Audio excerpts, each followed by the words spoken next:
Hello and welcome.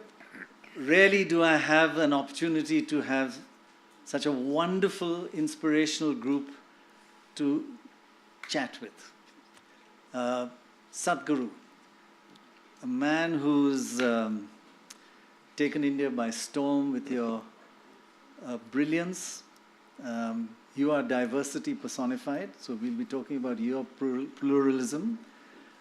Has no religion, has never prayed to God in his life. Not to anybody else. Or to anybody else. Malvika, an absolute inspiration for all of us. God bless you. And I hope that you will put these gentlemen in their place during the course of the next 1 hour. Shashi Tharoor, perhaps the most articulate, not only politician, person that I've ever heard, ranging from all kinds of topics, and we shall test you today on pluralism and diversity. And you better be as good as you are on the British. And Dietrich, you know Melina Dietrich, it's his sister. You'll be so lucky. He's a professor and has studied India for just, South Asia, for just 40 years. So he knows more than all of us put together, and is certainly less biased than all of us. Can I start with you, Sadhguru? You've just been traveling around India. You've 1 month on the road. Tell us your experience about the pluralism in this short period of India, that you've been around India. What have you learned?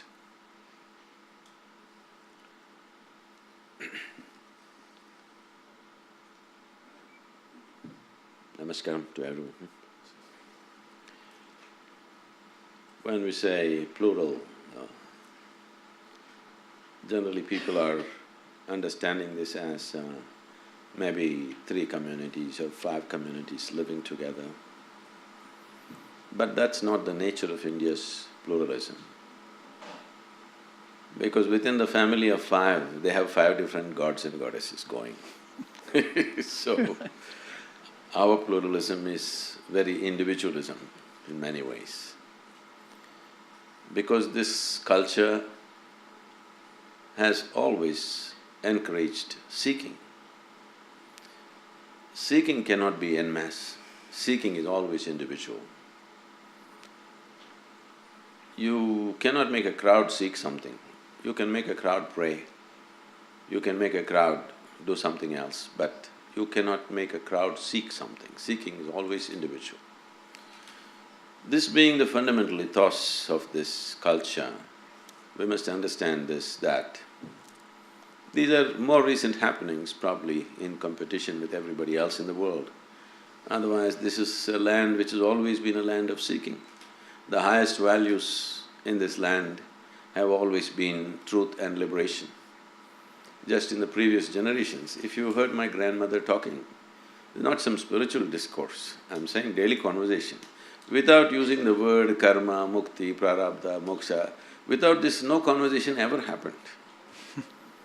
So it was so much a part of our way of living that holding not God as the highest value, but mukti or moksha or liberation as the highest value. And any God? Any God, you have… No, we know the Ishwar, technology Allah. of God-making, but there's never been a God in this country. All the people that we worship are people who walked this geography at some point of time. They went through the trials and tribulations that all of us went through. In fact, probably they faced much more drama than what's happening in most of our lives. And we are not bowing down to them because they were, superhuman or something. They were human but not trampled by life that is here. And today, many people say Sachin Tendulkar is a cricketing god. That's very much in line with our culture, because here, when we said a deva, we meant someone who has excelled beyond certain limits. They have excelled in such a way that most people think they're above humanity. Right, but I think a quote of yours which describes India as a kaleidoscope of chaos, right? See, when we say chaos, the choice is like this. You can have a society which is like a manicured garden, and you need a gardener to take care of it every day, to trim you into place every day. Or you can have a society which is like a forest, which will anyway last for 1,000,000 years without anybody's care or concern. So we are like that. We are a jungle. Right. And no tending is needed, nobody needs to manage us, we somehow go on. But Shashi Tharoor, in this forest of diversity that India is, I prefer the word diversity to pluralism because I find it difficult to get my tongue around that. It is, as he says, it is India. And is our idea of India, is there anything worrying you these days? Yeah, now because… now that the British have left. I think Sadhguru's metaphor is a perfect one, because the problem we seem to have these days is that there are some people who are coming into our jungle and trying to turn it into a manicured garden, into a garden of their design and of a particular shape which admits no other shapes, which is where I think the pluralism debate starts. It is about the various ways in which people define themselves. Religion is very much part of them, but identity in our country takes multiple forms. We have regional identities, which also require pluralism. We have caste identities, which must coexist with each other. We do have religious identities and religious differences. And there are some who seem to say that people of certain religions have more rights in this country than those of other religions. We have also diversities when it comes to things like what Malvika is going to be talking to us about, disabled people and their rights, and are we ready to accommodate them in the same way, give them the same place in the sun the rest of us take for granted. So all of these diversities are part of Indian pluralism. I wrote in India from Midnight to Millennium more than 20 years ago that the singular thing about India is that you can only speak of it in the plural. And there is not just one India, there are many Indias, just as Sadhguru said, multiple ways of experiencing India, of the reality of India, the history of India. It is one of the most beautiful aspects of India is its diversity, its Absolutely. multiculturalism and everybody living together. But you still, Malvika, I don't want this to be purely just about religion because there are so many aspects to diversity and inclusiveness. Diversity is a fact. It will always remain diverse. But will there be inclusiveness? Will everybody be inclusive and an equal space? And you find some challenges there that India has to learn a lot in that space? I think the most critical barrier that each one of us face is the barrier of attitude, the discriminatory attitude. And it is not just people with disability. Everyone faces societal attitude, and people with disability especially have a double disadvantage because more than their own functional limitation, the barrier of societal attitude is more of a hindrance to them. And I can vouch for this, and I share my personal story here with all of you. 15 years back, when I survived a bomb blast, and I was in the hospital bed. I was lying in the hospital bed, and the first time I was inside the general ward, I heard a bunch of women whispering, did you see that new girl who just came into the ward? What a shame. Her life must have been cursed to deserve such a fate. Who is ever going to marry her now? I heard those words and I cried my eyes out. So before that, the pain, you didn't cry, that happened? I didn't cry when I saw my hands covered in blood, my amputated hands covered in blood. I didn't cry when they were drilling iron rods in my hands. I never cried. I was battling for my dear life. I did not cry. But when they said that I am a dependent girl and I'm cursed and no one is going to marry me, so these were the things that absolutely shattered me, and I cried. And I would like those ladies to hear you now, and we are so proud of you. God bless you, I think. Thank you. It's amazing. You're an inspiration to all of us. But you still find that attitude needs changing. And also mental health. I think that is something each one of us here undergoes at varying degree of intensity. It's some serious and some even low. Like for example, there are so many mental disorders, and there's so much stigma. I think our politicians have a lot of mental health. Sorry. And there's so much stigma. attached Yeah, to we it. know Deepika Padukone has done a lot of good work She in was that talking area. here today about that and how much people, they refrain from going for treatment just because they'll be judged, or they will be they'll be thought by the society that they are not fit. So these kind of stigma, I think this is something that is a very important topic in India as well, and people with any kind of societal stigma that comes attached, it hinders with their day-to-day life. Sometimes when I was conducting my PhD research, I even understood that people wanted to move. They wanted to move places, move their workplaces, move from their society because they could not take the stigma that was present in their society. Right. So they could not even live comfortably in their own homes. So that's another aspect of attitudes. Can be against religion, can be against different sectors of society, caste, as you mentioned. You're used to manicured gardens, right? Not really. Not really, thank goodness. This build a wall. We have a saying, where the mind is without fear, and let us not be broken up into narrow fragments by domesticated Broke walls. up into fragments by narrow Domesticated walls, yes. Is that happening around the world now? Germany has seen a transformation. You took in 1 million refugees. The leader who took them in won the election, but the right wing also did well. So are we seeing a slight global phenomenon, a backlash, a kind of... do you see a commonality?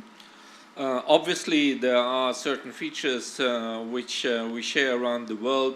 There is this explanation now that through globalization, where barriers are breaking down, where there's a difference in the job market and the way employment works, a certain number of people is feeling left out of this development. And It's in easy a to way, blame somebody else. yes, and we can see this not only in the East, also in the West, not only in the so-called global North, but also in the global South. And people try to defend themselves and revive their identities in face of the open borders, mobilizing their cultural and religious and other identities. Right. In a way, I just wanted to add this one term. Sometimes one could even call this movement around the world, it's almost like an insurgency of the people who have been left out in this process of globalization, and politicians have not been able to address them. Yeah. One of the aspects I've read about people who come from Europe and from America is that they're worried they're coming to India, there's a Pakistanization of India. What do they mean by that? I'm not sure exactly what they mean by that, but what I can definitely see is that there is a growing emphasis on aspects of mutual exclusiveness and mutual exclusion. Whereas this is a very short-sighted approach, because if we are talking about globalization where borders are breaking down, we actually have to turn this, what some perceive as a challenge, this plurality, into an asset. That where the physical borders are not really that meaningful, and at the least they cannot protect us from the challenges in what we're living in. Sadhguru, in this chaos and anarchy and beauty and diversity of India, are we a bit worried that we're building these walls? And how do we stop them from being built? It is not the reality of India. I know it's definitely become a discourse in a segment of the society, but when you go down to the villages, when you go down to just ordinary people, this doesn't exist at all. I hear people shouting over each other in the television rooms, saying so many things which is absolutely no meaning. Not on NDTV. Yesterday, sorry, I had to give a quick yesterday, At NDTV. Yesterday Vikram was holding a debate and somebody was trying to speak over somebody. He said, please, wrong channel. Right, exactly. All right, I get that. But you're saying that's not a reality on the ground? that's not the reality on the ground, not at all. It's just that, see, we are a nation with 1.3 billion people packed into 4% of the world's geography, We are nearly 20% of the population. So here and there, we step on each other's toes. If I step on your toe, you don't have to be a Muslim to hit me, all right? Because everything is scarce. From everything, roads are scarce, toilets are scarce, everything is scarce. So we keep stepping on each other's toes, and here and there friction happens. But we must also understand, we are a largely unpoliced country. Correct. We are an unpoliced nation, there's really no police. There's no punishment. No, that's not the point. I'm saying there is no law enforcement to stop something happening. Right. Only after it happens, the police will come. You've even seen in the movies, only after everything is done, that's when they come, all right? Because for the population that we have, we don't have that much of law enforcement. Right. So in United States, if something happens, if you give a ring, they say the downtime is 3 minutes and 20 seconds. Fully armed police will be there in less than that time in most places. But if you call here, only for the wrap-up. So we are not a police state. For that, I think we are an extremely peaceful country, unpoliced. Right. But everything is scarce, there's enormous poverty, deprivation. So here and there skirmishes happen, that not necessarily because of differences of religion, caste or creed, mainly for economic reasons. There will be rubs here and there. Right. Malvika, people who are disabled, religion goes into the background, right? There's much more, they've got many more challenges. There's a lot of lessons to be learned from how you fight, because people with all the advantages just target each other for unnecessary reasons. So, give us some lessons that you learn for the rest of us, that how do we fight against building walls against disability, building walls against mental health people, building walls against religion, minorities. How do we break down these walls? Because India is not a country with walls. I think once the maya of societal attitude is removed, I think each of us, and I'm speaking from the disabled community, each of us will be more aware of what we deserve in our society.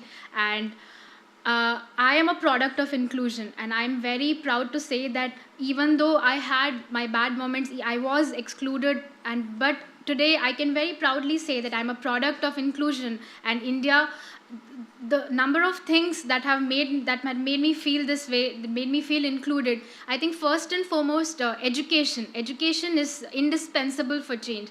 I believe that sharing of success stories, sharing of role models, positive role models, including… But you're saying in education so important, and you're quite right, but in education, people should be taught inclusion, right? Yeah, inclusion. Talk about Deepika earlier today. She was mentioning that how in schools it should be a more well-rounded way of education. We should not just target on math and science. We should also have teach children about life skills, about mental health. And I am here advocating for including disability studies in schools and colleges, because disability studies is what makes us understand that it is not an individual deficit per se, but disability is a byproduct of the society and its environment and the ideology. So we need to include disability studies. And I also seek private internships and all the private organizations and government and businesses, that if we work towards inclusive hiring, if we work towards standardization of technology, so that in one office you have one particular way of working,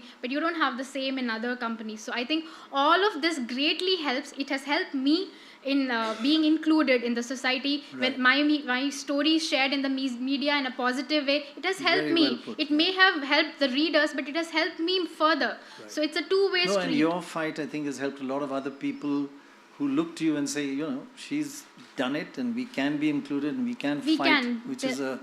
Yes. But just, Shashi Tharoor, just rather than just as a lovely concept, and it's beautiful to have include, is it important for a country to move ahead?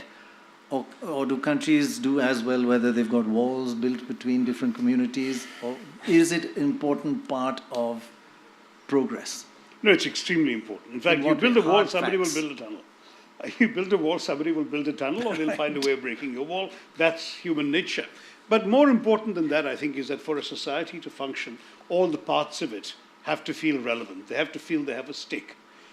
If you have people who've been left out for one reason or the other, whether it's disability, whether it's caste, whether it's because they're Adivasi, whether it's because of their religion or faith or the language they speak, or the color of their skin, depending on the society you're talking about. Well, it happens in India. Absolutely. When people Fair feel and left out, they have lovely. no Fair stake. and Lovely ads are banned on NDTV. Good for We you. lose a lot of money as a result, but we will not accept that kind of racism on our channel. Yeah, it looks like I'm the only That's one who very didn't use it. Sorry? Sorry? It looks like I'm the only one who didn't use it. Well, look, I mean, the point is that so all of these things, all of these kinds of discrimination essentially put people in a position where they feel they don't belong. They don't have a stake in the future and success of the society because they won't share in it. And that's what's wrong, because the practical purpose of pluralism is to let everyone feel involved, everyone to be a stakeholder in your society, and everyone to feel they're invested in the future of that society. Right. The moment you marginalize, alienate, push people aside, two things happen. One, you lose people who can actually build up your future. But second, you also potentially breed a viper in your bosom. There is no question that it's often the alienated individuals in a society, the disaffected, the ones who feel left out, who are the ones who will turn against it, or at least give aid and succor to those who want to come and harm the society. Right. So in every respect, it's in the interests of any society to be as inclusive, as accommodative as pluralism There's a requires. very major university in America, in California, that's doing a simulation study about building walls, walls that are built, and their simulation with artificial intelligence predicts a civil war in India in the next 5 to 10 years. Now, that could be all wrong, robots, and they don't understand India. But the importance, I think, what Shashi Tharoor is saying is that it's important for progress. Take, for example, any survey around the world. What do people know about India? Two things: Mahatma Gandhi and the Taj Mahal.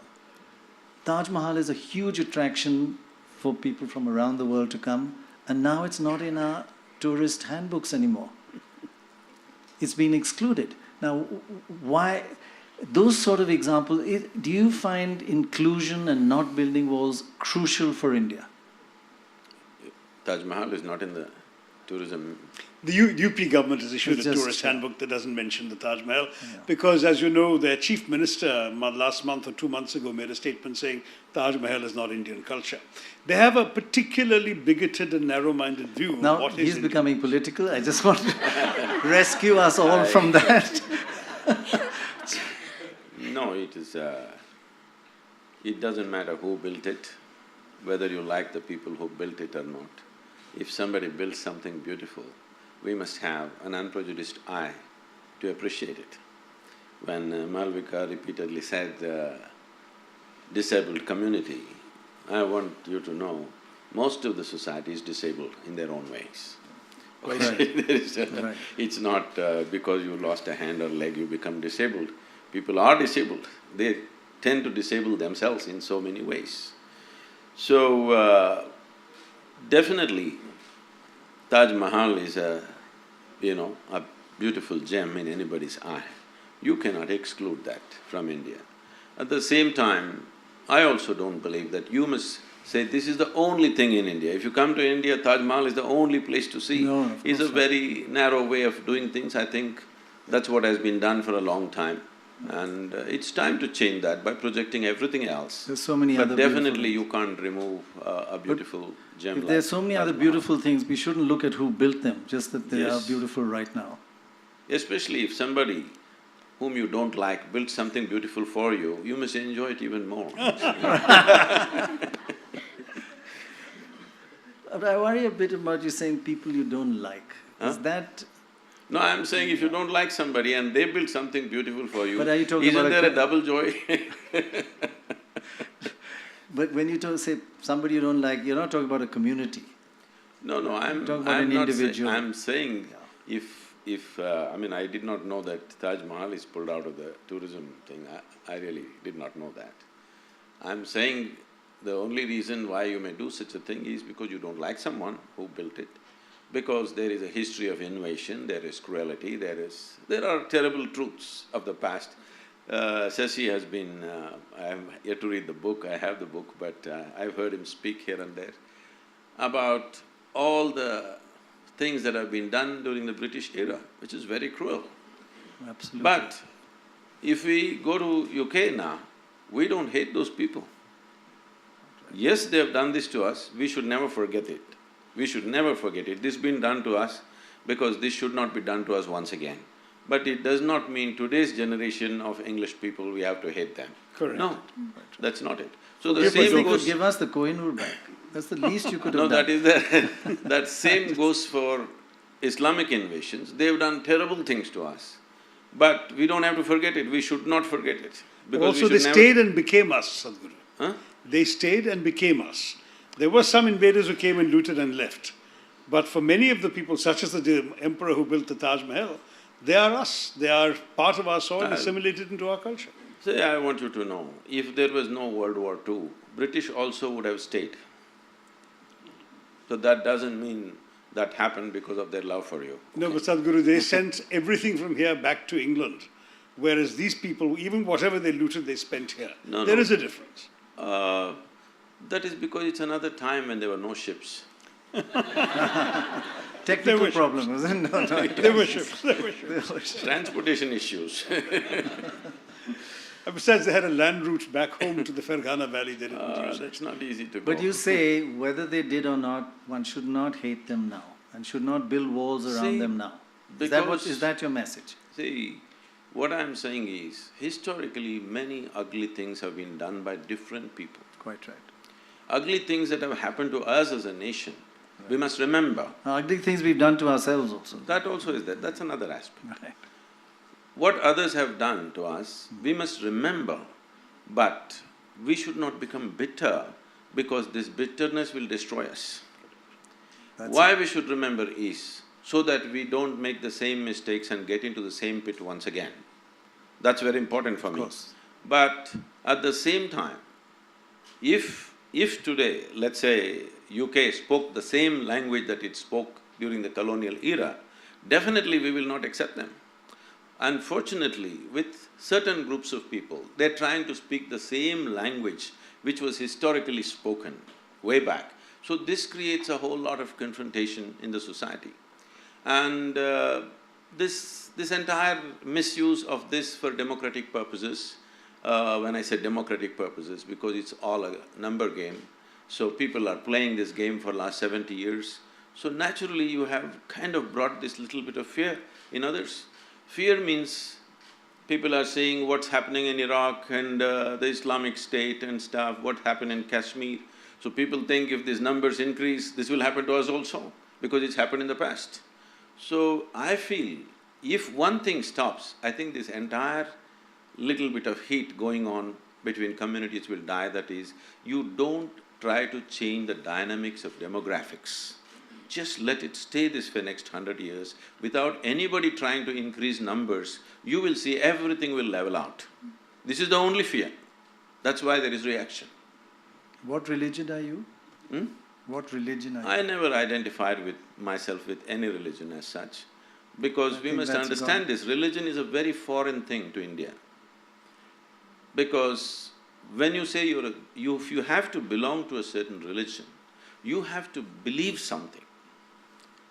But this has always been a land of seekers. We never ever believed anything. It doesn't matter, even when the so-called divine entities came, when Shiva came, his wife asked a million questions. The Shiva Sutra is full of questioning. And if Krishna comes, this man, his disciple, supposed to be asked 1,000 questions. Whoever came, no entity, however divine they were considered to be, could give us a commandment. Only debate he got. Because there was no such idea as the God in our minds ever. So there is no belief system, so how can you say there is a religion? So it's great that you're not a God man and you don't have a religion. I think that's a huge… God bless you actually for that. No, this… I was very serious, sorry. No, I'm going to ask you a slightly sensitive question. Germany is wonderful today, but it has gone through its period where it built walls. And you had 6-7 million Jewish people, and you built terrible walls and did terrible things to them. What lessons can the rest of the world, of course, we have 180 million Muslims. We don't have 6 million.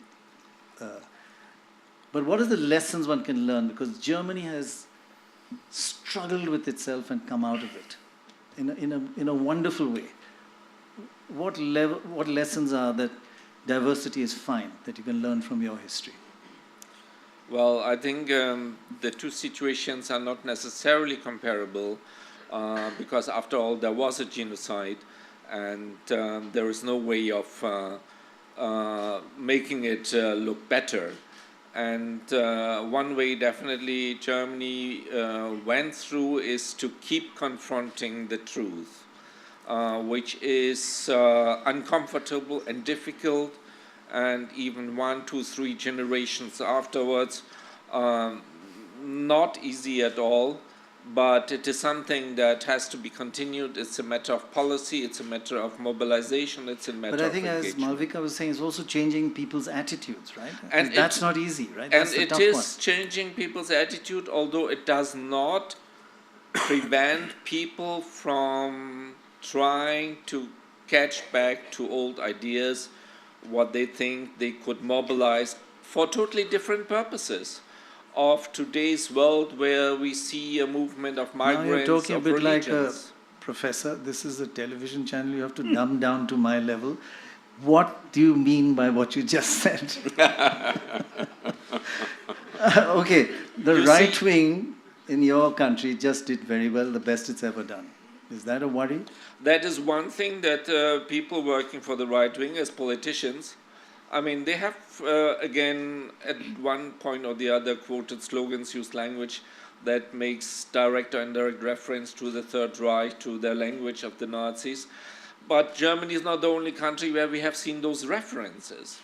And this is not necessarily exactly the same type of diversity and confrontation as we see in other parts, like in South Asia, between Muslims and Hindus, or other parts of religions, where a lot of issues are expressed in religious terms today, which are actually political and ideological, and which have a deeper rooting in, as our friend mentioned, in social issues in terms of marginalization, where people are left out and where therefore they are rebelling. And yet, still, it's not the same issue. I mean, a Dalit woman in the province has a much bigger baggage to carry than a Muslim man, let's say, in the city, in Delhi. So even there you have to have other levels of inclusiveness. Right. Malvika, I mean, we are all now getting back into the political and the religious, which has a lot of hatred in it. And that's what is being combated on that front. On the front that you're fighting, which is marginalization of disabled people, it's more insidious. It's not hatred, it's not obvious, but it's just cutting out people with mental health problems, with physical disabilities, just alienating them from society. And it's a tougher thing to fight, because here it's so obvious. How do you combat that? Because it's as destructive for India. As a social activist, I would want to say that I want to keep repeating inclusion, like everyone here is saying. Inclusion is not a rule that should be accepted. I think it is something that should be celebrated. Inclusion, no matter who you are, where you are from, or how you look, whether you have any body parts, whether you don't have any body parts, no matter what, you should be included. And this is the message. I hate to say it, that Bollywood doesn't help you at all, right? In Bollywood, yeah, sorry. I'm actually waiting for Karan and Alia. If they are here sooner, then I can talk about the very important point that I want to highlight, that Bollywood, they do not portray people with disability in the way that they should be. They are portrayed as they are objects of charity, or they are so dependent, or they are made fun of. Mockery is something, not just Bollywood. Everywhere you see people with disability are made fun of, and their disability is laughed at by everyone. But that's not That's not nice for people with disability. Yeah, and that affects so many other people's attitudes. I laugh at it. My family, my mother especially, she taught me to laugh at my problems. She taught me to laugh at everything that happened, but not everyone can take it as lightly as it is. And I think films especially must portray people with disability in a very positive way, because movie media is the only platform that the current generation and everyone, in fact, they see people on TV, they read about them, and that's when they know that, oh, this person, how do people come to know about me? They read about me, and then they see that, oh, this person has not given up, so she gives us hope. So I think if everyone's story is highlighted like that, if every person's story, if every disabled person's story is a unique story, unique of its each one of them is one of a kind. So if everyone's story is highlighted in the positive way that they deserve to be. I think it's important they're not disabled people, they're people who are disabled. First, you're a person like everybody else, and they're a person who's Muslim or person differently able. Differently able. Well, Similarly, I think it's now okay to say disabled, but a person who's disabled, not a disabled person. Because person comes first. I would like to add the word here. A lot of magazines and media channels, they use the word wheelchair bound. It is so restrictive. Wheelchair bound is like kind of restricting you to a wheelchair, but actually wheelchair helps a person to be free, to be liberated. When I speak to people who are on wheelchair, they feel liberated when they are on a wheelchair. So it is. Well, one good thing that television has done, it's made, most anchors have got serious mental health problems. And I think that's This is not a confessional. It is a I actually think it's an accusation, but we won't go there. It's a total confession. And I do want to come out in the open and say, yes, there's a lot of mental problems here. But getting serious, as you never are, there are similarities between exclusion of and marginalization of people who are disabled, but there's also a very different kind of hatred that's exploited by wonderful politicians as well. Well, I hope I'm exempt, because I'm very much passionately a believer in inclusive India. I'm also exempt from the health problem. I don't like to demonize anybody, especially for things they can't help. Demonizing somebody for the faith into which they were born, or the community in which they live, or the way they look, or the color of their skin, or the language they're brought up to speak, or the clothes they wear, or the food they eat. Sadhguru says, just a fear, it's a fear. So I was intrigued to hear Sadhguru say that, because obviously some of the fear is stoked up. It is stoked, as you yourself said, partly for political purposes. No. Unfortunately, there is often a politics of polarization that assumes that whipping up certain sentiments will gather certain votes for a particular community. There is a politics of identity that says, let's promote the interests of our caste alone, or our group alone, or our faith alone, at the expense of others. So I'm certainly not accepting the political process whatsoever from this. But at the same time, it is not right, it seems to me, to suggest that this is somehow natural. It is actually, no baby is born intolerant. Somebody's teaching that baby its attitudes, its beliefs, whom to like, whom to dislike. And in the same way, I think in our politics, we are allowing some of our leaders to tell us whom to dislike and why, for reasons that in fact are not part of our daily lives. You rightly said, in the villages of India, people live side by side, and they don't feel any of this hatred and unpleasantness. Is that a correct interpretation of what you meant? No, because It's not. taking, you got it wrong again. See, I don't wish to take a political stance, because I've never associated myself with any political ideology at any time, not today. So what I see is, what we are today, in many ways, we are products of history. We cannot completely eliminate it. The British history that you have extensively spoken about, written about, the thing about the British is they exploited you commercially. For them, you were just a resource. They had no other interest in you. They don't care which god you worship, whether you go to your temple or you don't go to your temple. Is it okay that they eat beef? Huh? I'm sorry? Is it okay that they eat beef? If you have a wrong choice of food, it's up to you. What's my problem? So anybody can eat beef, is their choice. Is that what you're saying? Okay, of course. No, what I'm saying is… That goes against what a lot of people feel. I'll come to that. We can look at that later. This aspect.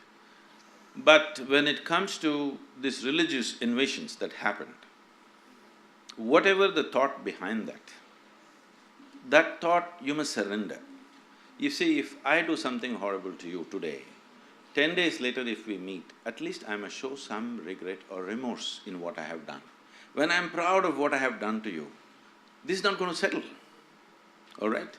This is what you're expecting. When people are very proud of what they have done to you in the past, now you want it to settle, it's not going to settle. It is just… I'm saying it'll just be an academic debate. It is not going to be a social reality. I'm not interested in any debate unless it's a solution for the problems that we are in. So what's the solution? The solution is… the important thing is, you can do whatever you want, but you have no business to tell me what I should do, all right? And vice versa. Everywhere. I'm saying for anybody. Yes, yes. Essentially, this is this. Because people believe certain things, because everything that you have to ever know in the universe is written in one book, people are insecure about that because we know what's written. The question is not whether everybody is like that or not. We're just afraid one day book will play upon us. So one thing that you have to do is, first thing, whatever the past cruelties that have been done, many things, it's not a simple process. Right. See, people have forgotten what has happened in this Delhi, what has happened in one afternoon. One afternoon, 20,000 people were killed in one of these days, three centuries ago. People have not forgotten these things because they know what will happen to them. And what has happened in Kashmir, people have not forgotten. Maybe people try to act like it didn't happen, but it has happened. So, Well, if the demographics don't change, you will see everything will settle down. The thing is, continuously people in a very strategic way trying to change the demographic dynamic. Now people are afraid because they know if the numbers increase, what will happen to them? So just don't do that one thing, you will see all problems will settle, believe me. Right. I know the communities very well. Right. At least you're positive and optimistic about it, but you do bring a lot of history into what people's fear today is, and that is a bit worrying. There is a Buddhist tale about two Buddhist monks walking down the road, and they come to a part which is lot of mud and water, and there's an old lady there, and she wants to cross. And one of the monks takes her on… I know. takes her on his back and takes her across, and while he's taking her across, she kicks him and beats him and says, "You're hurting me, don't go this way," and curses him and shouts at him. Finally goes around, puts the other side and puts her down, and both the monks walk on. And after 2 hours, one monk says to the older one, "That lady was so horrible and you didn't say anything, you just let her go, why didn't you say something?" And he says, "You're still carrying that lady? I put her down 2 hours ago." Shouldn't you put down your history? That's what I said. Just put it down. I think that story is totally not relevant to me. No, of course not, of course not. Not relevant to the situation either, because the story is not… the situation is not about what happened. The situation is that there is no sense of remorse or regret about what happened. You want the lady to regret? Not the lady. See, that's a totally different… I think I have a better way of telling that story. That's a… You have a better way of telling most stories. No, that's not the point. That is a spiritually significant story, that's a different matter. Okay. This is a reality which we are living in, where people who firmly believe their way is the only way to go to heaven, all right? First of all, I'm not interested in going to your heaven, so leave me alone. But you keep on trying to change the demographics, there will be fear.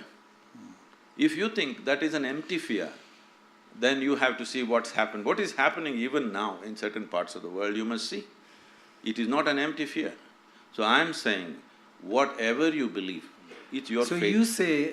First of all, let me finish this. Sure. I feel, the moment you believe something, you are disabling yourself. Because belief essentially for me means you are not straight enough to admit you do not know. As far as I'm concerned, either I know something or I don't know something, that's all there is. Everything that you don't know, you believe, and you want me to believe the same thing? No. So this culture has never imposed anything on anybody because nobody believes anything. We are seekers. Seeker means what? You can be a genuine seeker only when you realize you do not know. So, this is of a certain nature. Now in reaction, unfortunately, we also tending to become like that, which is a very sad thing, okay? But at the same time, a society is not made by, till now at least, maybe in future it might, society is not made by spiritual wisdom. Unfortunately, it's made on the streets, how people react, how they fight, how they defend themselves, what they can preserve, what they cannot preserve. This is how societies are made still. It's a crude way of doing things, but that is how it's made and that's how it is still now. But didn't you just say earlier that you've traveled around India recently and throughout your life, even as a young man, when you were on a motorbike, people live with each other in complete peace and harmony and without fear, without thinking of the history and without thinking of numbers. Even now it is true. And Shashi says that I'm telling you, even now it is true, except those communities which are kind of little ghettoed, except in those places. Everywhere else, even now it is true in this India. Just now, 30 days I've driven across the country. Right. Even now it is true. Every kind of people, every kind of community leaders came to me and spoke to me and I spoke to them. All this happens. Right. I'm saying, one thing is a whole lot of people, particularly, political class is trying to exploit the differences, all right? I think you agree on that. I think I agree with Sadhguru. The thing is that when I say political class, I don't mean to say every political person is doing it. After all, politics is a dirty job that somebody is doing for us because we are not willing to do it. That's right. So someone like you who has such a major role in society as a Sadhguru, should you and others like you not take on the role of educating people to overcome the fears you mentioned? I mean, the fear of demography is even mathematically an absurd one. 80% of the population is Hindu. How can they be afraid of a small minority of a smaller minority? And what is the demographic calculation by which this number can overcome us? Should we not educate them to leave their fear behind and say, look, let bygones be bygones, as he said, put that baggage down. You referred to Nadir Shah's attack in Delhi, 1739. I've written about the British attack in Delhi, 1857. But if we can forget the British, let's forget Nadir Shah too. No, we can forget it. We just have to make sure it doesn't get repeated, that's all. I will tell you what's the fear. But you're not justifying hate. I am not right? justifying. I'm saying, that's fine. First and foremost thing is, whatever people have done historically, we don't have to hold it as a reality today. Correct. Only thing is, all communities should distance themselves from that historical events. But I will tell you, wherever there is a certain majority, you will see all other things get naturally pushed out, totally, which is not the way this country has operated. I am telling you, in Tamil Nadu, if I go to certain districts, without asking me, the state provides me security. I say, why? So, Sadhguru, you don't understand, certain communities are saying you are coming and you will convert them into something else which is not their way. So they put police around me. I say, what nonsense, in India, why do I need police around me, for me? They say, that's not the way it is. It happened in Tamil Nadu when I went to Kanyakumari. They put over 300 armed police around me. I said, what the hell is this? I've never asked for security in my life, in Tamil Nadu especially. But they put armed police in a program where there are about 12,000 people. I'm walking up and down the ramp and speaking. These armed men are walking up and down with me. Dheerji, can I just take on from that? There's one criticism of the West that, they look at India and you call the Pakistanization, not you call, the West calls the Pakistanization of India is happening and it's a big worry. There's a criticism which is widely written in the literature that the West does not worry when there are attacks on Muslims, but there are attacks on Christians, they all react. Is that something that, is that a reality? Well, let's put it that way. There are a lot of reductionist perceptions through media and through politics.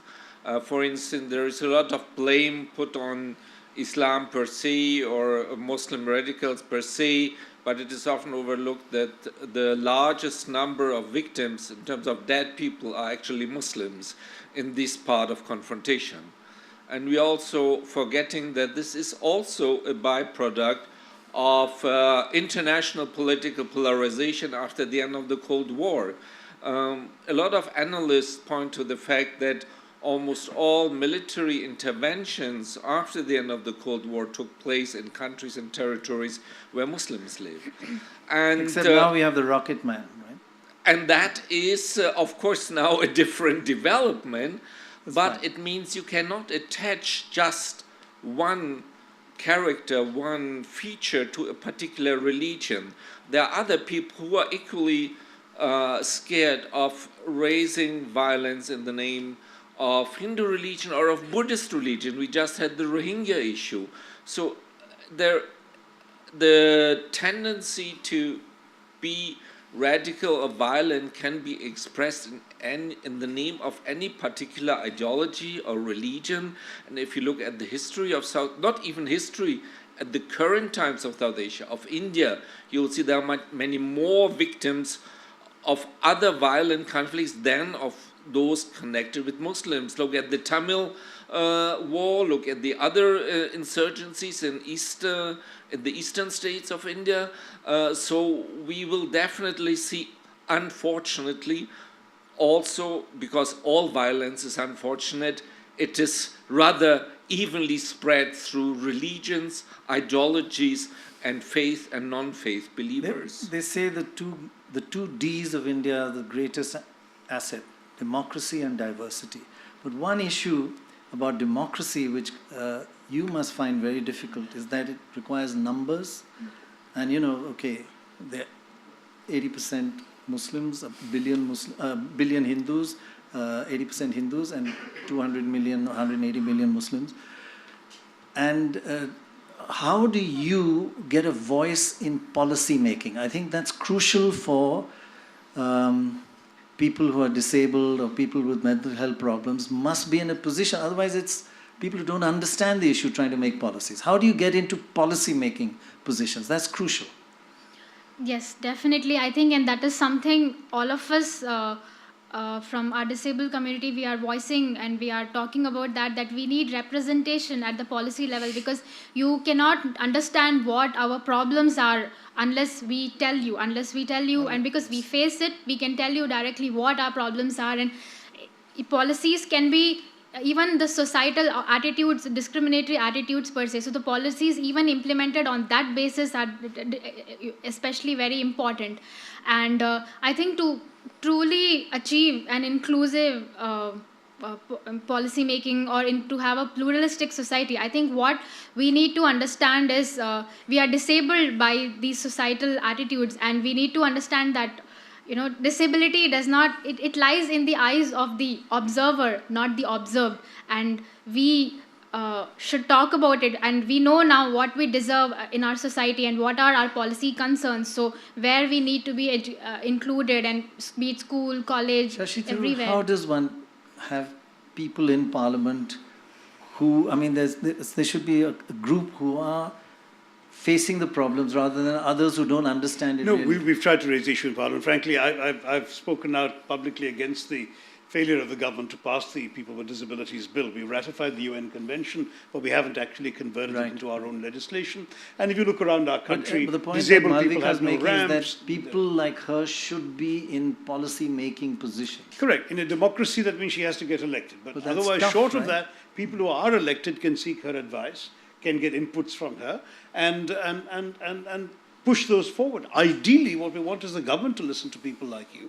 And I think the fact that you've now become so visible and people are hearing what you have to say means your ideas will gain traction. That's one strength of an open society. People will talk about you, will write about you, and your views will reach. But ultimately, we need laws to change. Do you face a wall that's again built that you can't find tough to break down to influence policy?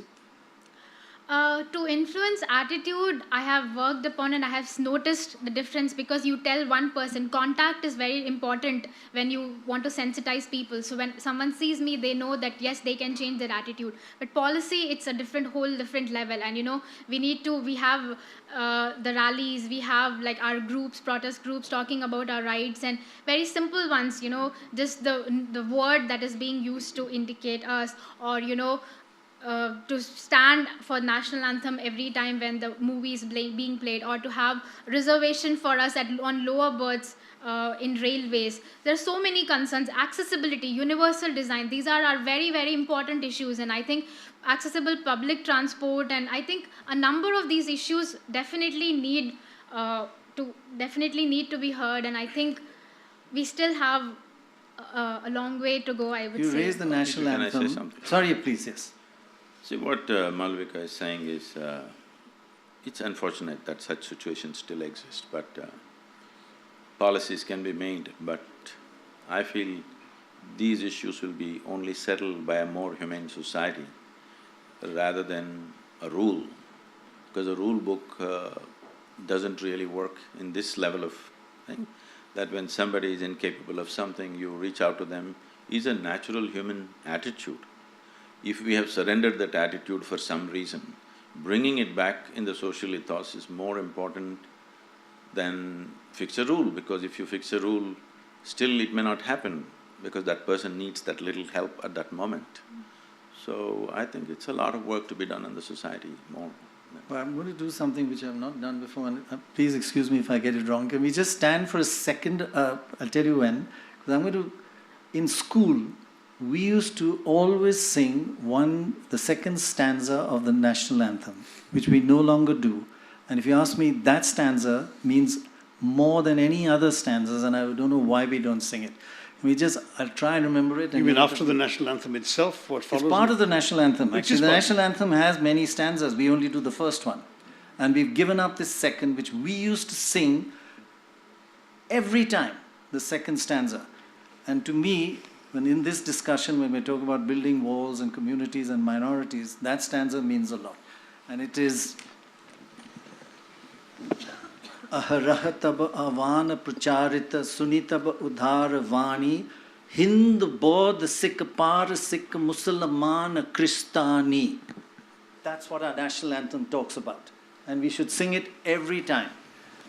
Because that is India. That is the diversity of India. Why have we given that up? You mean to say why have we given up the stanza? Yeah. That's because they wanted to reduce it to 57 seconds. Technical Not issues. because… They should take not this because stanza. that's not relevant, that's still relevant to us, but they wanted to make it less than 60 seconds. Right, right. So, and also they're singing it like speed national anthem, Okay. rapidly. So very unfortunate. Fair enough. But, Yeah. I mean, that you said this. See, we must understand one fundamental ethos of Indian psyche. We don't really have a problem what God you worship, because in the same family there are 32 gods and goddesses. And there is Ishwara Allah Tero Naam. No, that's okay, but I'm saying even before that. Yeah. See, every other form of whatever… I'll tell you one thing, you take one picture of some pious-looking man, usually they must be bearded if it's a man, and take it and give it to one I'm glad old… you didn't use the word God man. I'll come to that God man, I think I should restructure that one. If you give this picture to an old lady in some village and say, this is a great sage, she will keep it in her puja room and worship without knowing who the hell he is. Do you understand? This is the only culture which does that. So do not destroy that by imposing something forceful, you have to believe this, otherwise you're not this or that. You don't have to believe anything to be in this country, okay? You don't have to believe anything to be a part of this culture, because everybody can do their own thing. That is, we know the technology of God-making. For every one of us, we made our own God. There's something called as Ishta Devata, that you can create your own god or goddess. That's true. If you like the tree, you can make the tree into your god. If you like a rock, you can make a rock into your god. This is a phenomena. This is the most wonderful thing, because this is a dimension of life which should never be organized. Because the moment it's organized, it becomes something else. So this we realized from ancient times, and we made it in such a way it can never be organized. There is a desperate attempt to organize it, but it's not working anyway. You cannot organize it, because to organize something you need one particular belief system. There is no particular belief system in this country. But I think I'm glad, Pranoy, that you linked this debate on pluralism to the national anthem, because indeed nationalism is such a major issue in the world today, in our country today. And to my mind, Now what I find myself... You've met your match. Oh, I see. Karan Good. Johar All has right. come. Let's And have the heroes Sadhguru, come. you've got Alia Bhatt to compete with. Please come in. Welcome, welcome, welcome. I'm so sorry I'm barging in. I had to come and see you. How are you? Nice to meet you. Come and sit here for 5 seconds because she has a question. She has a flight to catch. Will you answer question? I'll stand Just there. in 5 seconds. Yeah, yeah. Oh, great. You have a question. Hi, Karan. Hi. For both of you, Karan, question for you. You have to We were there answer. this morning, yeah. You might have to answer. No, sit. Thank you both of you for being here.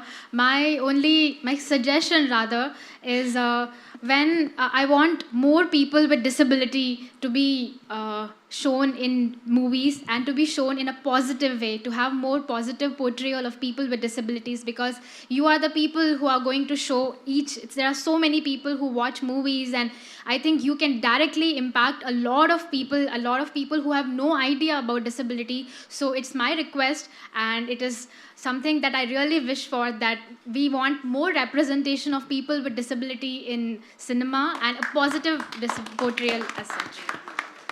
Well, I'm no filmmaker, I'm an actor, but I think I absolutely agree with you, and I don't want to be saying too much, but I have to say I've already read 2 scripts in which there is very positive, very happy, very cheerful display of people with disabilities, and hopefully I will play some characters someday. So thank you for this suggestion, because definitely it's very, very well taken and point noted. Well, I'm the producer there, can confirm that. The man who makes films is hiding behind you. Well, I did project disability when I directed a film called My Name is Khan in 2010, which dealt with autism, a strain of it, Asperger's syndrome.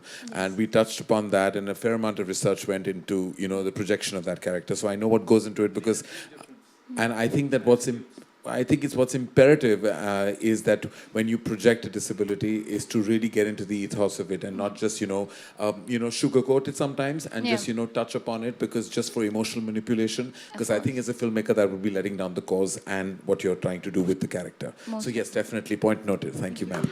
Great. Also, just one more suggestion to Karan actually. Okay. In fact, like how about having people with disability portray people with disability on screen? So how about that for a change? Then the actor will not win the award. Who knows? You're grabbing a chance away. I'm a model, so let's No, definitely. But thank you so much. Thank you. This was truly an honor. Thank you. All very much. Bollywood's a great advertisement for Indian pluralism anyway, so keep it up.